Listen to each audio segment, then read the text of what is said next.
What up, what up, what up? This is the Avid Dreams Podcast. I'm your boy, JASHAR. I'm Chanel. And we got some brand new news for y'all. Also, happy Halloween. Happy Halloween. We got the pumpkin in the back. The pumpkin color? Right, we did this specifically for this photo. Yeah. That's why we've been celebrating Halloween since day one. Had the wall painted and everything. Yeah. So we on episode 8 right here. Excuse me real quick. How was your day? Day was decent. Did my 9 to 5 work. Now I'm here. I'm good. Very productive. My day was a little alright. It was alright. Regular. Right. Regular schmegular degular. I mean, it's just the weather is like so blasé. Yeah. And it's like I definitely get you there. I don't really have any energy to do anything. I don't really feel like doing anything. Except I did finish the track list for the album. Hey, I keep bringing it up, even though it's not coming anytime super soon. But it's coming now. I already saw it and it's dope. That's all y'all need to know. It's going to be fine. Yeah. So let's get into the first thing here.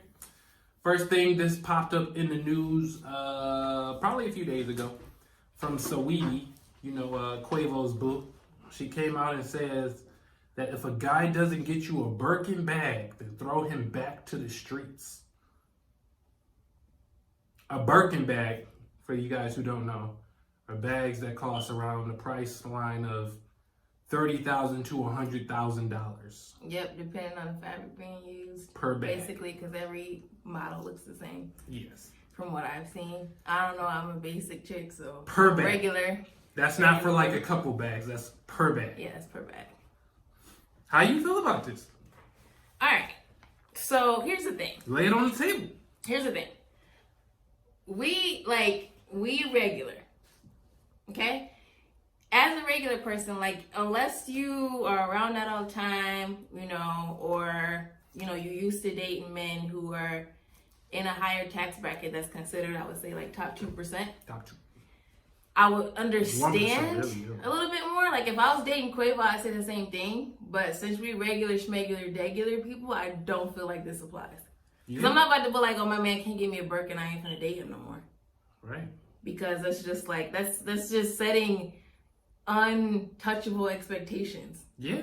If you're not dating a dude that's not in the top 10%, millionaire status, I think it's pretty straightforward. Like, you don't, we just ignoring Sweetie. We get you got a man who can buy you that stuff that's very nice. It's awesome for you, but us regular chicks. But at the same time, before Quavo, who was she dating? I don't remember her or recall her dating anybody. I believe that Quavo is the one who put her on. He's the one who helped get her career going as a rapper and all that, hopping on the features, signing her to his label, blah blah blah, blah blah blah blah. She can afford her own Birkin bag, but it's whatever. Stop talking like that. That's hurting the regular fellas like me. It's hurting our feelings because we can't afford stuff like that. See, it's just, she knows her audience. Besides, ain't nobody living like that. If I had $100,000, I'm not spending it on a purse. I'll buy you a new car. Yeah, that's after, you there. Not also, well, never mind. I'm not going to go there. I'll buy you a new car. I'm not going to go there. But yeah, for sure. A new car. You're not going to go where? Go there. I mean, I like Sweetie. Do you? Yeah, I do. I follow her on Instagram. She's really? Cool. Yeah, she cool. I like her aesthetic. She's pretty, very pretty girl. And I just like her vibes. She just, has, a good sense of humor. I just like that ghetto fabulous thing she got going. Just like the City Girls. But lyrically, musically, long term. You don't see it long term? Which lane would you put her in? So let's say you got the Nicki Minaj and the Cardi B up here, and you got maybe Megan. I feel like Megan ain't in that level yet. Maybe Megan, Doja, and then maybe Diamond. I gotta quit bringing up Diamond. There's gotta be a. Who would you say was in the third level? Would you say she's in that third level, or would you put her a level below that? I would put her below Diamond. Okay. Lyrically, it's very basic. Basic? But it's like popping for them nights you go out with your girls and you feeling like you hot, you sexy, you know. You think she in the same level as like the city girls? You mean right now? Yeah. I wouldn't say lyrically, but I would say she makes a similar type of music where like women listen to it and feel pretty and like. So you're saying the city girls are more lyrical than Saweetie? Yes. Oh. And they're not very lyrical, so I think that's saying a lot. I know Lil Yachty wrote their biggest hit. Yeah, so. Have you ever listened to a Saweetie song? Did she do that, Hennessy on my list, take a little sip. Isn't that the one that she did that was a remix of the P.D. Pablo? Okay, this is another point. Like this is another point I'm going to make, and I think everybody knows where I'm going with this. Oh. All of her songs are redos of old... Somebody tweeted, like, I wonder what new song she's doing to an old 90s hit this time. Mm-hmm. Because the last one was Tap In, and it was dun, dun, dun, dun, dun, dun, dun, dun. Oh, the Too Short. Yeah. So Blow the Whistle. Yeah. So I mean, every song she does is like a cover, basically. With not a cover because she's not literally doing the lyrics to those songs, but like she's just putting her own twist on it. Maybe not creative enough. She's not original. Something more original. Yeah, she's not original. Like if she doesn't have those, I don't know how successful she's gonna be. I like her, but I just don't know how successful she's gonna be in that respect. Okay. But I mean, she already has the ladies with her with Pretty Bitch Music. She already has the girls with her. She got her fan base. Like I'm part of her fan base. I'm part of her. I'm the type of person who like I might not like somebody's music, but I like their aesthetic and I like what they stand for. Right. And so I'll go ahead and follow them. But I don't know. I have to hear something with an original beat that she does. And yeah. Yeah, when she like, you know, when she puts out an album or something. See what's popping up with that or something. Yeah. You listen to Russ? I listen to one song by him with B.I.A. I don't know how you say it. Is it Bia? B.I.? Yeah. B.I.A.? Yeah, it's B.I.A. I listen to that one song, was it Best in the Best something? In the World. It's called Best in the World? Best in the World, yeah. Yeah, it is. I listen to that song, and I only got put on that from Rihanna, because other than that, I don't listen to Russ.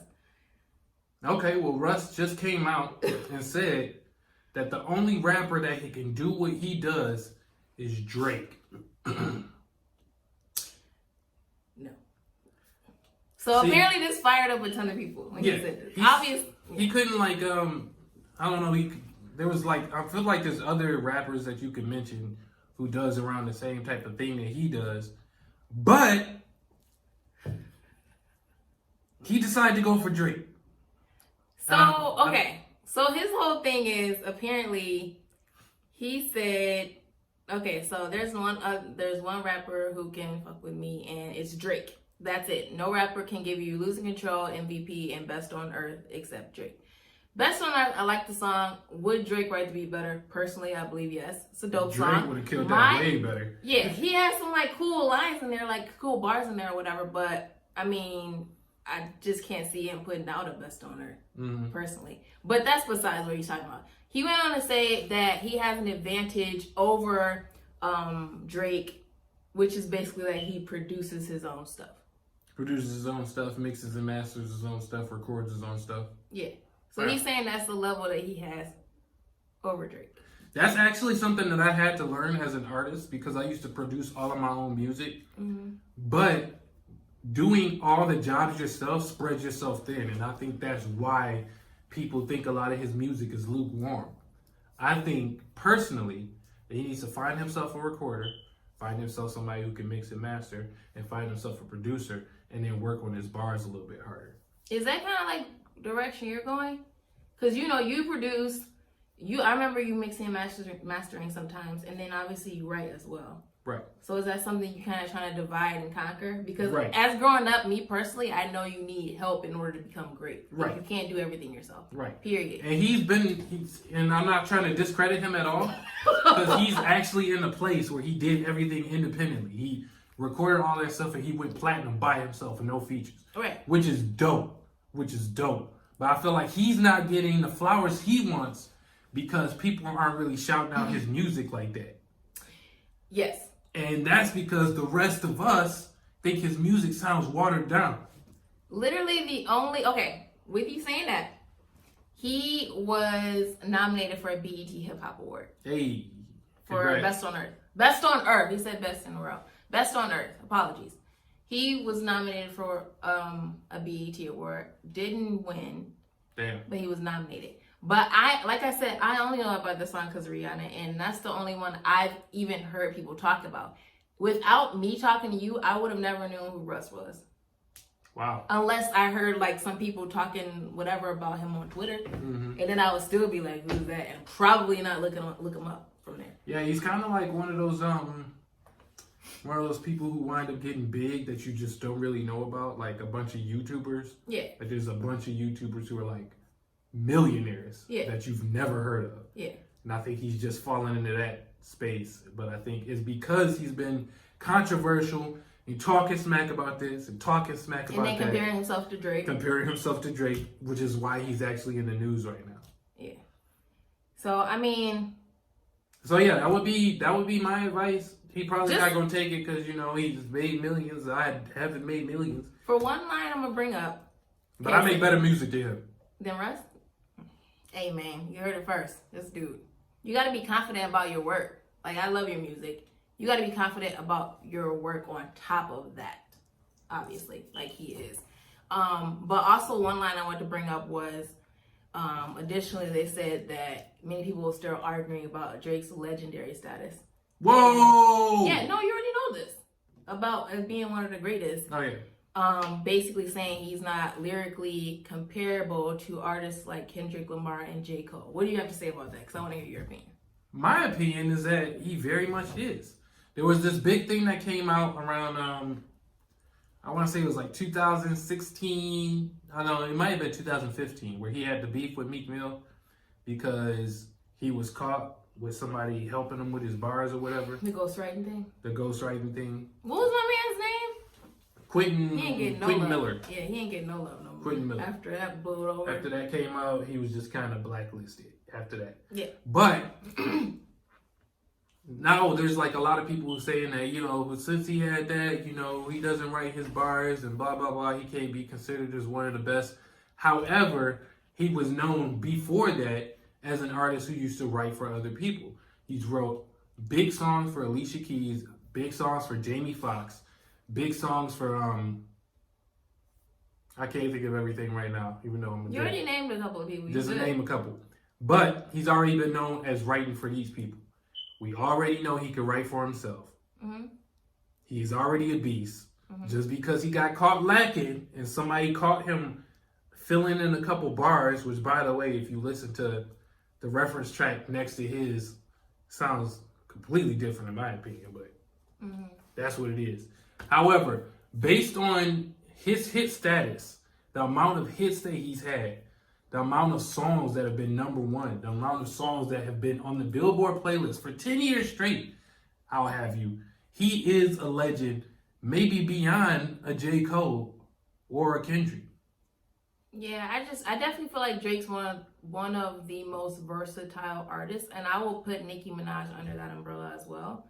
And versatility, which I still got brought up in this article as well, versatility is a huge thing to me, especially in ways of making money and solidifying your legacy. Right. You've seen all of the greats, obviously, like weave and wove in between genres.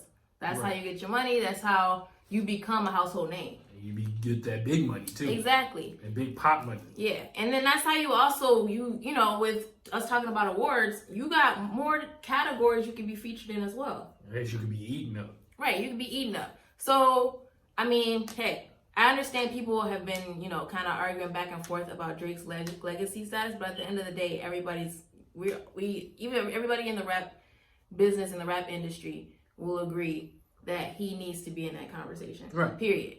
On top of that, some of your greatest artists have had ghostwriters. Yeah. They just didn't come out. Like, it didn't come out. That's the only difference. There's actually been known that Jay-Z used to write for Dr. Dre. Even when... There's been people who's actually wrote hooks for Jay-Z. Yeah. Even when I... Remember me and JASHAR used to, like, rap growing up or whatever. And when I was writing for myself, it takes so much time and, like, literal mental energy to put together, your bars and make them make sense. And you got to have them be punny. You gotta have, what's the good word for it? Lyrical. It has to be lyrical. Like, it has to have some kind of substance to it. Some type of substance, some type of smartness. Yeah, you want your audience to be like, oh, okay, like, damn, like, you know. So you want to come back. Exactly. So, I mean, I definitely feel that with Drake. But speaking of BET Award nominations, DaBaby actually came out on top for the most nominations for the BET Hip Hop Awards. He got 12 nominations. 12 nominations. He got 12 nominations. You know how many he won? None. 0 nominations. He was 0 wins. Nominated for Hip Hop Artist of the Year, Best Hip Hop Video for Bop, Song of the Year for Bop, Hip Hop Award. Oh, wow. Okay, so Hip Hop Album of the Award, he was nominated twice. He had 2 nods for Blame It On Baby and Kirk. So he got 2 entries in that and still didn't win. Whew. Best collaboration for him with Roddy Ricch doing Rockstar, which Roddy Ricch did win that night. Best collaboration, no, not that one. Best live performer, which he did kill the SNL performance. He had the Jabberwockies come out. That was hot. Loved it. Lyricist of the Year, which I'm very pleased with who came out on top there, by the way. I just want to throw that in. Who won that? Rhapsody. That's female rapper who does not talk about sex and shaking her ass and stuff. I very much appreciate that she won that. That's what's up. And then we also have, I want to say that was it. I don't see him on any other one, but he won for the Sweet 16 Best Feature Verse. That was Bia for Best on Earth. Bia. The other one. But DaBaby also got nominated for Impact Track. That's 2. And then that's all I see. I thought he was nominated for 12. I might have missed one. It definitely was 12. But it was 12 though. Like, did you count the 2? You counted those twice? Yeah. It was definitely 12. Okay. Song of the Year. It's kind of disrespectful. Yeah. How you get nominated the most and come back with 0 wins? I mean, you gotta understand who he was going against though. Yeah. Right? And I think you understand this too. I do. Because he had to go against, because Megan Thee Stallion got big this past year. Obviously we got Roddy Ricch. That was a big song to box. He had to go His again. album was huge. He was hot for I want to say he was hot for a couple months and then it kind of blew off. And that's obviously because of the conversation people have been having. You can comment on this too, about every one of his songs sounding the exact same, like his flow. Are you talking about DaBaby? Yeah. I was still thinking Roddy. I was like, no. I'm talking to Baby right now. Like, they were saying how he sounds pretty much the same. Yeah, he used the same flow on every song. Yeah, and I feel like that might be a part of why his fire kind of died down with popularity. Yeah. And he said he's not gonna change it either. He said that. I didn't know he commented on it at all. Yeah, he commented on it a few times. He got a song called, I think it's called Shut Up. He was talking about that. And he was just like, I ain't finna change shit. This is what made me a millionaire. Why would I change it now? I'm Man, like, you gotta have the right people behind you when you get big like that. Versatility, bro. Because somebody like, don't change for the world, man. Just be you, do you. You probably have somebody saying that. Right. So. You the hottest there is right now. Don't let anybody. But there was another thing that came out. What was it? People were very upset that Megan Thee Stallion won over Lil Baby for, what was it? Artist of the Year or something like that? Yes, it was. Hip Hop Artist of the Year. Hip Hop Artist of the Year. Now, I want to debate this. That she won over Lil Baby? Yeah, that she won over Lil Baby. I want to debate this because Lil Baby had a phenomenal year. Mm-hmm. He was killing it for verses. He had a great album, blah-diddy-blah-diddy-blah. But at the same time, I completely agree with what they picked, Megan Thee Stallion. I think that she deserved it. She had was continuously a couple number ones dropped. You know what I'm saying? She didn't have a couple number ones drop. She just had. Didn't Savage drop this year? Yeah, but that was because Beyonce hopped on it. That one, and then she had the number 1 song with WAP, Cardi B. She gets a nod for that too. What is the name of that song? WAP. Oh. She like, what? Why was I thinking WAP? W-O-P. You should have said W-A-P. I'm like, oh. Not bad. W-A-P. She gets a nod for that. But she's not. That doesn't count into this round. Doesn't matter. Doesn't matter. She was talked about a lot more than Lil Baby was. Yes. Even if Lil Baby had technically a bigger year amongst the masses. Yeah. No, I totally get it. When I saw Hip Hop Artist of the Year and I saw that she won that, I thought it was fit. She did go on to win Best Collaboration, obviously, Savage with Beyonce. And then I don't remember her winning Can't lose with anything Beyonce. else. Yeah, when you put her on there. And then she won Hustler of the Year over Cardi B, DJ Khaled, Jay-Z, Rick Ross, and Travis Scott. Why is Jay-Z on I have this? no clue. Same reason why Hip Hop Artist of the Year has Drake and Future. And it feels like they only got put in there because of that one song they put out, Life is Good. All right. Which is like, but like some of the awards you could win, and some of the award categories are a little bit like, I feel like y'all like searching around for like, what else can we give out an award for? And then like some of these nominations too, I'm like, where did this come from? Where was this? If anything, Lil Baby should have been Hustler of the Year. Yeah, like some of these just didn't kind of sit well with me. So yeah. Joe Budden Podcast won Best Hip Hop Platform. Yep. Congrats. Yeah, very big congrats. I'm Over surprised Everyday Struggle wasn't on here. Yeah. Everyday Struggle wasn't on here. They had Complex, Hip Hop. Well, Dance. Complex is Everyday Struggle. That's true. You're absolutely right. Yeah, but he won over Complex. So nice. that's a big like, yeah. Like after he left Everyday Struggle, like now right.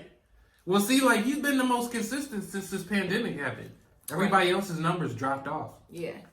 Yeah. So congrats to that. Well, it did help that he was already in his house recording it, so yeah. He ain't have to Definitely really helps. deal with nothing Definitely helps a crazy lot. going on. So yeah. With that being said, with all these, obviously artists going against each other here and there, we have another versus. Oh yeah, we got a brand new versus that's supposed to drop minute. November 12th or 15th. I don't remember which date it is. Is it 2 weeks away? Yeah. Why did they push it up so far?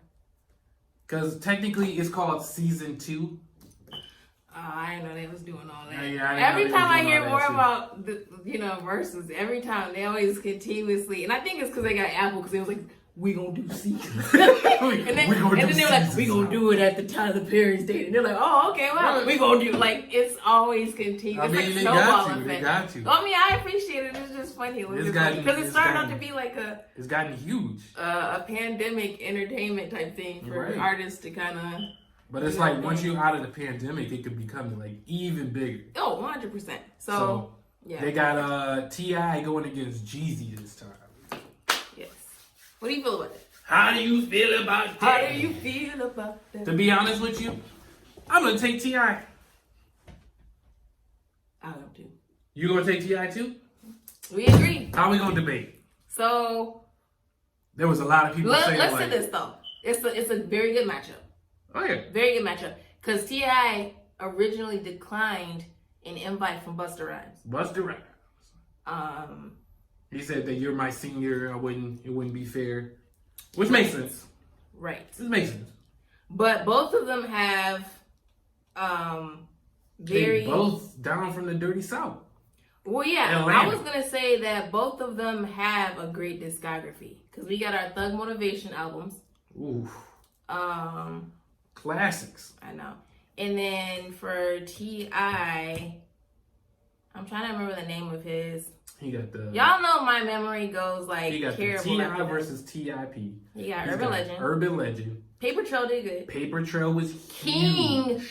was huge after ATL came out. Yep. I loved that album. King was fire. Mm-hmm. But I think Trap Paper music. Trail was like his biggest one. We got Trap Music. And then No Mercy. I know Paperwork had that one song with Iggy on it. With Iggy? That's the only thing I remember, yeah. Isn't that the one that had Young Thug on it too? Let's see. I don't see him on here. But he had a lot of good features on this album. I just remember for It ain't sure. about the money. Oh, that's No Mercy. Yeah. Maybe this one. Which one had Iggy on it? Remember that one song you said the one with the paperwork on it. Oh yeah, I don't know why I picked on No Mercy. My bad. Mm-hmm. No, the other one, No Mercy, is the one that had like a ton of features on it, and then Paper Trail had that song with Iggy on it. No, not Paper Trail. Why you keep letting me say it? I thought you said Paperwork. How many paper songs? How many paper about his paper. Anyways, I'm trying to see the name of it. I don't be listening. I really didn't listen to anything. This the one that had all about the money. King. If it ain't about the money. So Iggy was no mediocre. No mediocre. Yeah. But he that has song a great. Was very mediocre. And they're including features, right? Probably. What they were featured on? Probably. And I feel like T.I. is he's been doing more work, it feels like, than Jeezy has been. But Jeezy got a lot of hood classics. Not saying T.O. doesn't. T.I. doesn't. T.O. White. Not saying T.I. doesn't. But Jeezy's kind of like the hood pharaoh. See, that's why a lot of people say Jeezy gonna take it. He's got. Well, this is the same conversation as Brandy and Monica. It is. Same thing. Like Brandy's not like the person that all like the. I don't want to make no names out there, but she's kind of not popular among the hood or like being, Yeah. But he got some hood classics. He does. So I mean, I already understand. My president is black. My Lambo's My Lambo's blue. Yeah. But I just feel like I kind of already can see it coming that they think G's gonna win, but they didn't. But they count T.I. out. He had a lot of hits. He had a lot of really great hits. So I feel like T.I.'s gonna win. Yeah, but I can't wait to see it because I love seeing T.I. talk. Oof. What's your favorite album? Ever? Yeah, like your favorite album. Like maybe you got like a list of top 3 albums. Michael Jackson Thriller is definitely up there. Michael Jackson Thriller? Yeah. Okay. It's even hard to like do that because that is like neck and neck with Invincible. Invincible? So you're going all the way back. You said of all time. All right. Brandy used to be my number 1 back when I was younger. Mm-hmm. So I feel like that needs to be, by respect, I feel like that needs to be my top 3. Okay. And then I would have to say Sade. Her greatest hits. Ooh. Yeah. Ooh, I think I got more like rap albums that are my favorites. But probably a lot of people wouldn't pick this one, but I think Timbaland Shock Value. That's a good one. That's underrated. Even though it was like fairly like popular, I still feel like it's underrated. Yeah. I'm sorry, I gotta throw an honorable mention in Pharrell's album. His first one. Oh yeah, that's a good album. That is a good album. Yep. I'm gonna have to put that in the top 20. Yeah, that's why I said honorable mention. Top 20. But the Shock Value is back during the time where I was doing mostly production myself. Yeah. And that album inspired me a lot listening to that. Mm-hmm. Really inspired by Timbaland. Yeah. Nothing Was the Same. That's in my top 10. Drake. Yeah, Drake. Nothing Was the Same. What else can I put in here? I'm crazy. Like, it's crazy I don't have any rap albums on mine. Wow. Because I listen to rap a lot. You will. But rap, I don't have a favorite rap album. I kind of like go in between different artists all the time to have one. Like, I'll listen to 1 or 2 songs off of an album and move on. I'm going to do an honorable mention to Ella Funk. That was a good one. That was a good one. Yeah. Yeah. Obviously, Thug Motivation 1 is somewhere in there. Mm-hmm. One of the T.I. albums is in there somewhere. Probably T.I. versus T.I.P. I think I like that one the best. Over King? I like that one. Ooh, well, he had that song with Busta. I like that one. And Alpha Omega? Yeah. That was a good song. Even though King had that, What You Know About That, What You Know About That, What You Know About That. Yeah, that was a big one. Kendrick's first album is probably in like the top 30. You said top 3, bro. If we was doing top 30, I was going to go all in, but... I can't think of what my top 3 would be. It's a lot more difficult than I thought it would be. I need some metrics. But I know Apple. Nothing Was the Same is definitely in my top 3. Yeah. I need some metrics from Apple. Like, what do I listen to all the effing time? Because I don't have It is my favorite joints. Yeah. Apple. I know JASHAR's in there a few times. It should be. I don't think one of my albums is in my top albums though. Top favorite albums. Yeah. Well, it's weird to listen to yourself all the time. I can't listen to my voice. Top favorite singles. Yeah. I say I put myself in there. Yeah. But other than that, listening to whole projects by myself, I just be like, yeah, I could have done this better. I could have done this better. That's what I'm saying. It's like that full criticism of yourself. That's why I couldn't. Yeah. Listen to myself that much. Yeah. Yeah.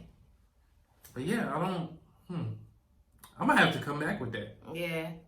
It's too much like to process because you know you listen to so much music and it's like what specifically Right. do I listen to? Like, What's some of you guys' favorite albums? Yeah, let us Why know. don't you shoot us up in the comments? Let us know what some of your favorites are. Yeah. And it ain't gotta be rap. You know, mine wasn't rap. It ain't gotta be R&B. We could, Pop, be country, some Van any Halen. of them. Any of That's how that. you Everybody's feel. welcome. Maybe some Pink Floyd. Put us up on some game. All right. But there was this thing that just popped up in the news with Amber Rose. Apparently, people were very upset at her because she taught her kid about periods and also consent. Okay. I don't know how He's old 7 he is. years old, right? Okay, he's 7 years old. 7 or 8? 7 or 8 years old. How do you feel about that? Sebastian always, that's her son's name. Sebastian. He always giving off a vibe of being a very, like, chill, like, nice, kind child. Wait, so you follow Sebastian? I don't follow him. She posts him a lot. Yeah. And like he'll be in some of her videos or whatever. Yeah, I don't see Wiz post a lot of him anymore. Maybe he just likes to be more personal. Maybe so. They had that Oreo commercial though. Yeah, That was that real Oreo cute. commercial. Super adorbs. I feel like if she thinks that he's ready for conversations like that, that is on her. She's teaching the right stuff that I feel like a lot of male children should be taught. Yeah. And maybe it's better to do it earlier than later. Because once you start to do it later, he's already set in, I don't want to say set in his ways, but like set in what he's learning from other people and other guys or other boys at school. Right. You know, what they're kind of learning. And once you get to a certain age, it gets a little bit harder to change, you know, your perspective on stuff, change what you think about stuff because you already kind of are exposed to the world. You starting to go in line with like what your buddies are thinking, what your buddies do and all that other stuff. So like number one, if she feels like that he can handle conversations like that, that's up to her. That's at her discretion. You know how people like to like mother other people's children. Number two, those are definitely subjects that need to be especially taught to male children just because of what kind of society we grew up in. Okay. Because I think I think she pointed out something where I guess like he was like, "Mom, you have like a jiggly butt," and he like was jiggling her butt, which you know kids at that age, yeah, you get it. But she was like, "No, you can't touch mommy like that, and any other women you can't touch like that either." Right.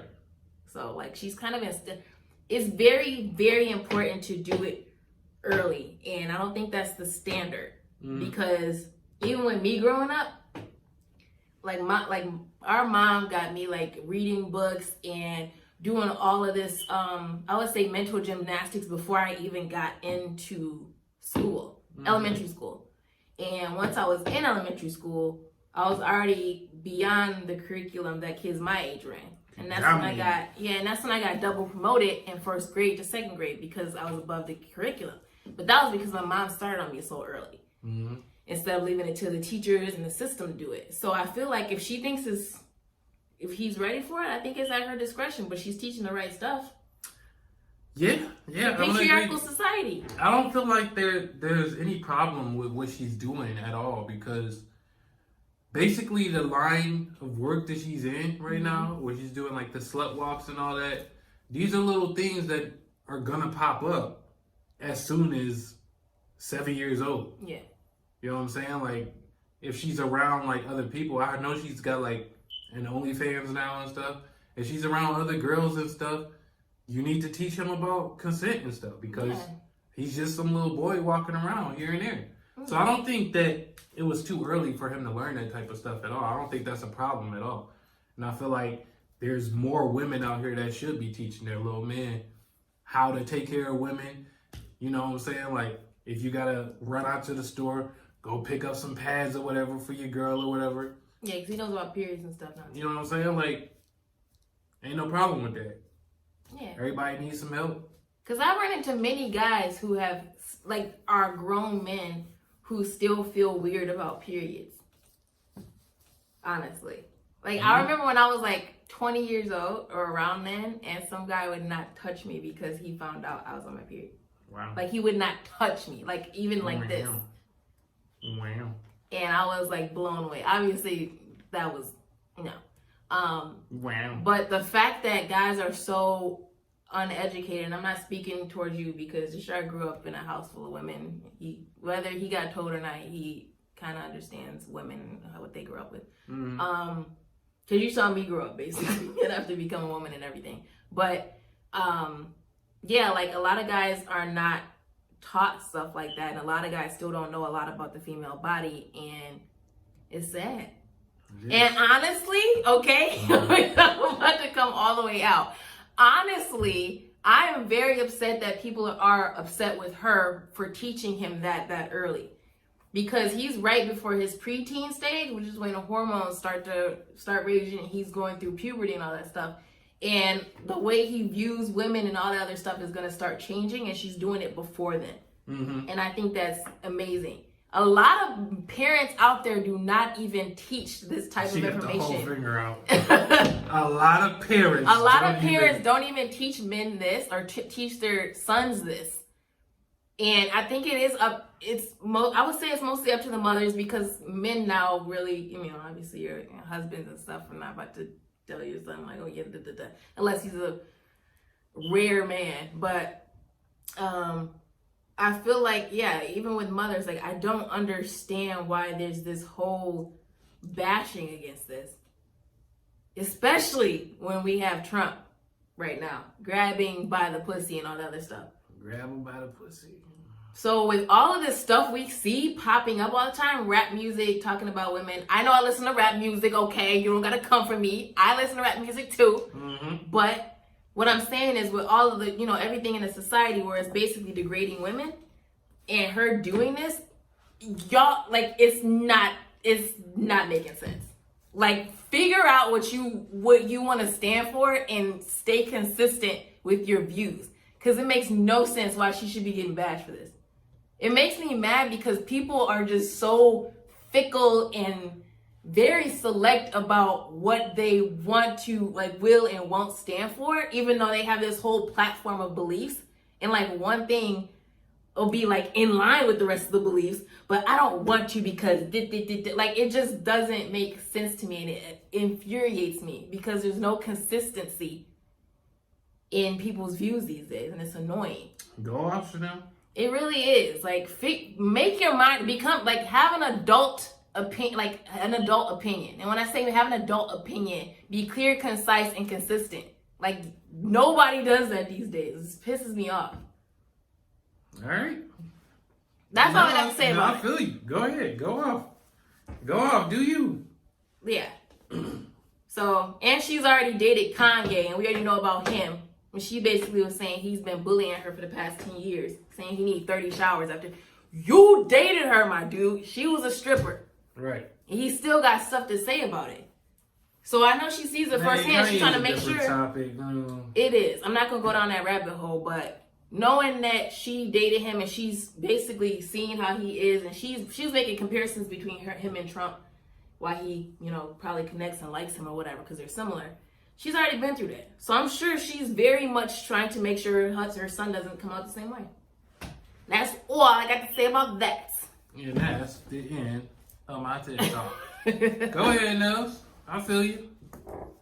Shoot, before we get out of here, I want to give a shout out to everything that's going out in Philly right now. There's a whole bunch of looting and riots and a whole lot of crazy stuff that just happened because apparently there was this family who wound up calling the cops because of something that was going on with their mentally challenged son. He had bipolar disorder, yeah. Yeah, he was going through some stuff. He was holding a knife.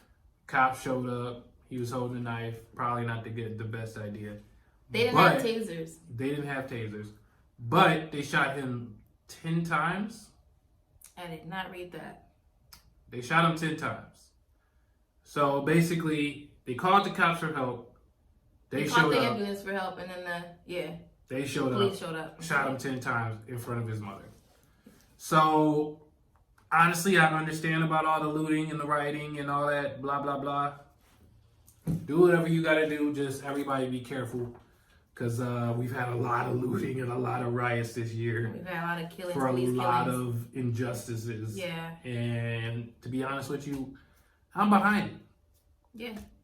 I mean, you can't just keep coming out here spraying people. Like, I think, and I'm just gonna add like this one little excerpt. Is basically I want to say like there's been a lot of people against the looting and everything like that, and it's understandable why people are against the looting. However, once you start to insert understanding and compassion into why it's occurring, will you start to kind of be like, okay, well, I mean, after so long and after so many initiatives and so many narratives have been done and so many killings have been done, I think a lot of people don't feel listened to anymore. And when you don't, even in a relationship, when a woman doesn't feel listened to or a man doesn't feel listened to, things start to turn ugly. They'll start to do stuff to make you pay attention. And that's why a lot of this stuff is going on right now. Yeah. So that's why somebody has something to say about me being against or me being for the writing. It's because you have to insert understanding into this from a human emotion standpoint. And yeah, as a nation, I guess. But I don't know. Like, I don't understand why people are still kind of going against it. Me neither. Hopefully, one day this nation come together. Probably not gonna be anytime soon, but we could pray on it. Yeah. Thank you guys for watching the Avid Dreams Podcast. We appreciate you guys every week, showing us so much love. Thank you so much. Appreciate this was it. episode 8. If you guys are digging the show, make sure you like it. You leave us a comment. Subscribe. And make sure you hit that bell. Yes. So that you're notified every time we drop a new video, and then you can watch it first. Yep. Hey. Peace out, out. guys. Bye, guys. Thank you.